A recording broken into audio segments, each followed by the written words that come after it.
नमस्कार, मैं हूं रजनीश यादव। आप देख रहे हैं लोकमत हिंदी। बात होगी मायावती की अगुवाई वाली बहुजन समाज पार्टी की।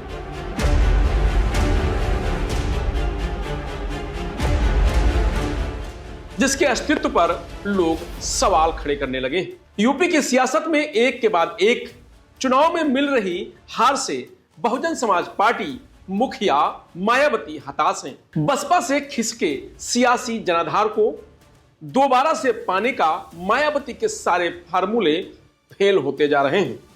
ऐसे में बसपा के हाथी से उतर चुके काशीराम के साथियों की मायावती को याद आने लगी। बसपा छोड़कर गए नेताओं की घर वापसी का दरवाजा मायावती ने खोल दिया है। ऐसे में देखना यह है कि मायावती के चलते बसपा छोड़ने वाले नेता क्या वापसी करेंगे, ये बड़ा सवाल है। काशीराम ने उत्तर प्रदेश को दलित राजनीति की प्रयोगशाला बनाया था। काशीराम ने दलित, पिछड़े और अति पिछड़े वर्ग के तमाम नेताओं को साथ लेकर दलित समाज के बीच राजनीतिक चेतना जगाने के लिए बहुजन समाज पार्टी का गठन किया था। काशीराम के साथ सियासी पारी शुरू करने वाले नेताओं ने मायावती का सियासी कद बढ़ने के बाद एक एक कर छोड़ गए, या फिर मायावती ने खुद उन्हें बाहर का रास्ता दिखा दिया। मायावती के सियासी कहर का शिकार कब, कौन, कहां और कैसे हो जाए या नहीं कहा जा सकता। पार्टी की दुर्दशा का एक यह भी बड़ा कारण है, मायावती ने उन नेताओं को भी नहीं बख्शा जिन्हें उनका करीबी माना जाता था। अस्तित्व संकट से जूझ रही मायावती ने अपनी पार्टी में भी घर वापसी के लिए दरवाजे खोल दिए हैं। काशीराम के कई साथी बसपा से दूर हो गए। मायावती कामयाबी की सीढ़ी चढ़ती गईं। 2007 में बसपा सूबे में ऐतिहासिक जीत का परचम फहराया, लेकिन इस सफर में काशीराम के वो सभी साथी बसपा से दूर हो गए जो कभी पार्टी की जान हुआ करते थे। इसके चलते बसपा का सियासी आधार दिन ब दिन सिकुड़ता चला गया, जो आज दिखाई दे रहा है। बसपा आज यूपी में उस स्थान पर खड़ी है जहां 1989 में हुआ करती थी। बसपा को 2024 के लोकसभा चुनाव में सिर्फ 9.39% वोटर यूपी में मिले, पर खाता नहीं खोल सकी। इसके बाद हरियाणा, जम्मू कश्मीर, महाराष्ट्र, झारखंड और यूपी उपचुनाव में बसपा को तगड़ा झटका लगा। 9 में से 7 सीटों पर जमानत जब्त हो गई, जिसके बाद पार्टी मुखिया मायावती को बसपा छोड़ गए नेताओं की याद आई। मायावती ने उत्तर प्रदेश और उत्तराखंड के पदाधिकारियों की बैठक की। ऐसे में पार्टी संगठन का विस्तार करने का निर्देश देने के साथ पुराने कर्मठ नेताओं को भी दोबारा जोड़ने का फरमान दिया। मायावती के दिशा निर्देश के बाद ऐसे नेताओं के लिए पार्टी में वापसी का रास्ता खुल गया है, जो 2012 में बसपा के सत्ता से बेदखल होने के बाद बसपा के तमाम नेता पार्टी छोड़कर चले गए थे, जिसमें ओबीसी और मुस्लिम ही नहीं बल्कि दलित समाज के भी कई नेता हैं। यूपी में बसपा की सियासी ताकत सिर्फ दलित वोटों के सहारे नहीं बढ़ी थी, बल्कि बहुजन वोटों के जरिए मिली थी।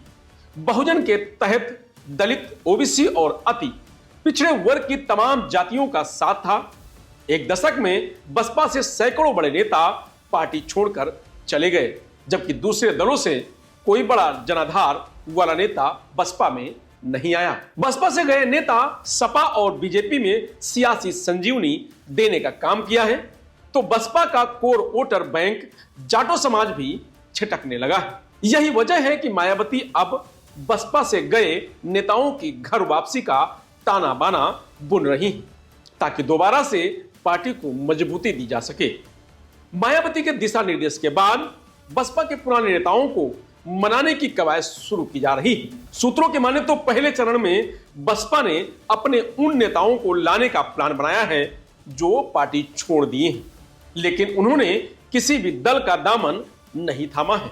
वो अपने घर बैठे हुए हैं। मायावती अब उन्हें दोबारा से बसपा में लाने की रणनीति बनाई है। इसके बाद बसपा का फोकस उन नेताओं पर होगा जो पार्टी छोड़कर सपा, बीजेपी और कांग्रेस में गए हैं, लेकिन उन्हें सियासी ओहदा या कद नहीं मिल सका है।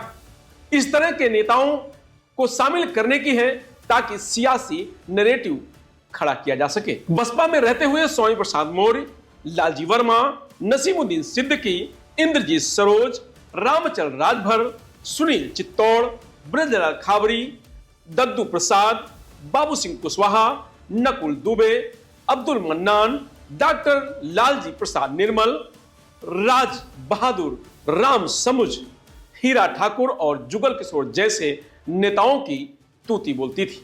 बसपा छोड़कर दूसरे दलों में गए नेताओं को बसपा जैसा रुतबा हासिल नहीं हो सका। ब्रजेश पाठक जरूर भाजपा सरकार में उप मुख्यमंत्री हैं, लेकिन बाकी नेता सियासी मुकाम हासिल नहीं कर सके। मायावती अपने पुराने नेताओं के घर वापसी के जरिए 2027 के विधानसभा चुनाव की सियासी बिसात बिछानी चाहती हैं। बसपा की रणनीति है कि पुराने नेताओं को एकजुट करके पार्टी के खिसकते जनाधार को रोका जा सके। काशीराम के दौर में बसपा दलित, मुस्लिम, अति पिछड़ी जाति के गठजोड़ की हिमायती रही है, लेकिन मायावती ने दलित ब्राह्मण काट चला, जिसका नतीजा रहा कि मुस्लिम धीरे धीरे सपा में और अति पिछड़ी जातियां बीजेपी में शिफ्ट हो गई और 2024 के लोकसभा चुनाव में पूरी तरह से चले गए। बसपा को सियासी झटका लगने के बाद मायावती एक बार फिर से अपने पुराने समीकरण पर लौटना चाहती हैं, जिसके लिए वो अपने पुराने नेताओं की घर वापसी का प्लान बनाया है। मुस्लिम और गैर यादव ओबीसी जातियों को दोबारा से लाने की कवायद में है, इसलिए बसपा अपने पुराने उन नेताओं को दोबारा से लेने की जुगत में है, जिसका अपने अपने समाज के बीच मजबूत पकड़ और पहचान रही है। अब देखना यह होगा कि मायावती का घर वापसी का फार्मूला कितना सफल होता है।